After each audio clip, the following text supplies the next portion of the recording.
Hey guys, it's Kieran. In this video, I'm going to show you exactly how you can price your online fitness product, right? Depending on what it is, what kind of service, or if it's more of a product. In this video, we'll cover absolutely everything that there is, so that you know which path to take, and so that you know that you're charging your worth and you're not undercharging yourself, etc. So let's get into it. So at the very bottom, right, you've got sort of ebooks, pre-made training plans, maybe like an app. Now, this kind of selling is what's going to make you the least amount of money, right? Well, the pros, right? It's completely passive. Completely hands off most of the time. So you'll know people in the industry like influencers, like Mike Thurston, for example. He's got his own app. You make it once, it's quite an upfront cost with an app. However, after that, it's just completely monthly recurring revenue. Probably ranges between, $10 and $30. And then you've got like ebooks, and a pre-made training program might cost you like $50. If it's like an ebook, that could be anywhere between, probably on the lower end, like $10, something like that. And to be honest, either the big influencers go down the app route, right, which can be lucrative. But if your goal is to make a lot of money, then I would not recommend it.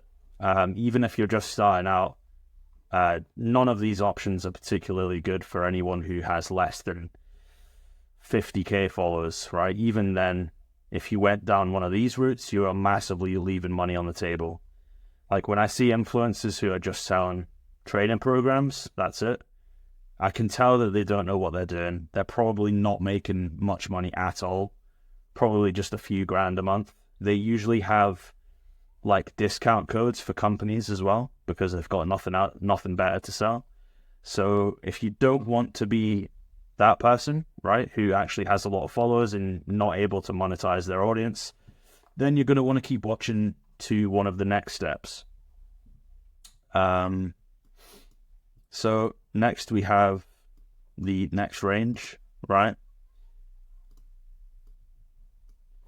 So this is kind of more like your regular online coaching, not really too niche specific or anything like that. Just that you might be a personal trainer, right, who's like a hybrid coach. So most of your money is in person. However, you do have like an online program as well, just in case people want your services online. So if someone buys into your online program, right, you'll make them a custom training plan, you'll make them their nutrition plan. You'll give them the support and stuff via text. You might even have like a community. I've seen that before. So someone I know had like a school community, right, where they had pre-made training programs. You could engage with other people. There was like weekly group calls. That's one option. So usually, if you're just getting into online coaching, you'll have like a minimum viable product, right? You'll just have check-ins, training plan, nutrition plan, and you'll go down this route. You'll probably charge those prices, right? And then as you get more involved and you get more data, right, you start to learn more about who your ideal client is, like what your niche could possibly be, where your expertise can best serve people, right? And you actually start to collect quite a bit of social proof from a similar group of people. Then you'll be able to move up to this level, right? This is where you get a bit more niche specific, right? Instead of just regular online coaching to sort of, it's a nice to have, not a need to have. When you move up to this level, this becomes like serious transformations or you're solving like a really painful problem. So you've got a quantifiable end result. Usually your training packages at this level will range from, you'll probably have like a 3-month option or a 6-month option. And the goal, the offer is essentially to get someone from A to B, right? You're not just coaching them indefinitely. They are literally paying for the transformation here, right? And you have to be able to quantify that.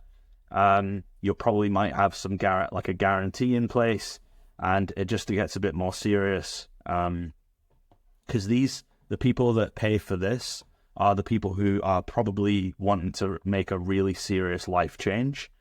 And if we just look up here a second, so pricing power kind of comes down to these things. So you've got specificity, so that's like it's niche specific, right? Maybe there's a community of like-minded people. Maybe they've got like a course which is really specific to one kind of person and one kind of transformation. So little hacks and basically, breaking down that transformation into little bite-sized chunks and making sure that the person that comes on board is like educated to a fairly high level and basically helping them master that transformation so that they don't then go back on themselves afterwards. So specificity, right? When you have specificity, basically the demand goes higher, right? And there's less supply. Because when you basically niche down, you're basically eliminating competition. So then the demand for your service goes up, right? Because it's more specific to a single transformation. So the people who it's relevant to, right, are going to be willing to pay more money, right? And this specificity is all based around one transformation or the life transformation of solving a big problem, right? And now we move on to the next part, and this is why I believe like bodybuilders, people of that nature aren't usually that willing to spend high ticket prices, is because if they didn't have a coach, they could probably they would probably still get in shape, right? Because it's like what they're really passionate about, and it's more of a nice to have, right? If you're a bodybuilder and you're doing shows and stuff, it's nice to have a coach because it's less stress and you have more clarity about what you're doing. However, if you didn't have a coach, you would probably still be able to do it. So, obviously it is difficult, but because they're so passionate about what they do, this part doesn't really come into play. And it's usually their passion. So they're usually already, know quite a lot. So this is why I feel like, it's a bit harder to sell to bodybuilders. However, if you're selling more to like the average person who just wants to make that transformation, but they've got no background knowledge, it's not their passion, these people are going to be easier to sell to because they're going to rely on your expertise much, much more, right? Then we've got relevant social proof. So instead of you having, social proof for lots of different kinds of people, and half of the time when you post it on your Instagram story, it's not relevant to them. Maybe like you post maybe like, I don't know, 20 bits of social proof, and only 5 are relevant to this guy, only 5 are relevant to this guy, only 5 are relevant to this guy. Your overall, power when it comes to posting social proof is going to be far less. However, if you're just shoving social proof down the throats of people and every single time it hits and it's relevant to what they want, your social proof is going to have a lot more impact on the amount of clients that you're able to close. So basically, you're basically just showing off the effectiveness of your program. So this increases the likelihood of success, right? So if the likelihood of success is high, then obviously it's going to be they can justify spending a high price because they know that they're probably going to get there. Like, it's not going to be your fault as a coach if they don't. They're basically just, if they're confident in their own ability, then, they're going to be willing to pay the price because they know that they're going to do the work, right? And then the last thing is access. So the more access that they have to you, the more valuable, like the more accountability and the more support they have from you as the coach, the more, the higher your prices can be, especially if you're someone who has quite a lot of followers and you're perceived as more of an authority. It even comes into play a lot more in those situations. So going back to this, obviously you've got the quantifiable end result. So it's specific. They know they're paying for a transformation. A custom roadmap. Okay, this is something that a lot of coaches don't do. They just bring on the client and then they just get started. However, if you really want to have someone adhere to your program, you need to help them visualize each step of the journey and have different phases that they can go through, and even coin those phases, right? Make it yours, make it your unique mechanism, so it's even more emphasized that they can't get this anywhere else. Like, this program is based on your own experience. I don't know, maybe you've been doing it for 10 years and you've done it loads of times yourself. So in that scenario, it's almost like they're paying for that 10 years of experience so that they can do it in a fraction of the time. And when people have clarity, it's much, much easier to take action. So just having that clear roadmap set out in front of them makes it a lot easier, and a lot more appealing, to be honest. Having like little milestones and things, so that can help a lot as well. And obviously the one-to-one access, right? Having a high level of accountability to make sure that they actually get the job done.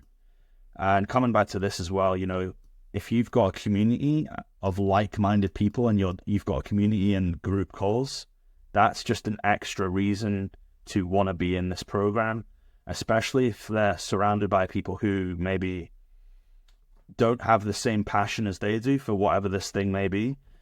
So just having like this additional friends group, social group, right, within the program that they can, talk with, bounce ideas off with, and it just increases the value of the program. So the last thing is kind of, on this level, right? So fitness retreats, mastermind events, premium health coaching, which is usually in person, right? Basically just managing every element of someone's health. So this is usually, big business owners, entrepreneurs, things like that, right? And when it comes to mastermind events and fitness retreats, you might have your core offer here. And then for the people that do really well in the program, you might have like an upsell, which is like your back end offer, which could be any one of these, right? So it's quite common that people, book a little villa in Marbella, Spain, whatever, bring out like 10 to 20 people who are in the program, and have like a 3-day event where you teach them things, you hang out, you eat good food, make friends, and you can just come back after events like that feeling inspired, motivated, and it's just a good way to sort of build your network and your social circle as well. I'd say it's probably more common in like the business world. However, fitness retreats and mastermind events within like fitness offers is common as well. So yeah, that's what you can do. You can have your main offer and then like an upsell offer as well for like successful clients. And obviously with stuff like this, sure, there's a lot more expenses that come along with it. So naturally, it is going to be a lot of a higher price. And, another thing is like, usually for these ones, and this is what I specialize in the most, and these as well, you're going to want to try and optimize for cash up front. So, so the full price for this could, be between 3 and 5K. So when you're trying to sell that, you always want to optimize for collecting as much of that cash upfront as possible. You wouldn't pitch the price at this, right? Because if someone can afford this, then you're going to be missing out on that, right? Because you've just went straight to the payment plan. You always want to start with the highest price, like the best option possible. And then if they can't afford it, then you work down from there. But I hope this kind of gives you some more clarity and a bit more confidence in like pricing your program. If you've got any questions of that, just leave a comment below and I'll get back to you. Cheers.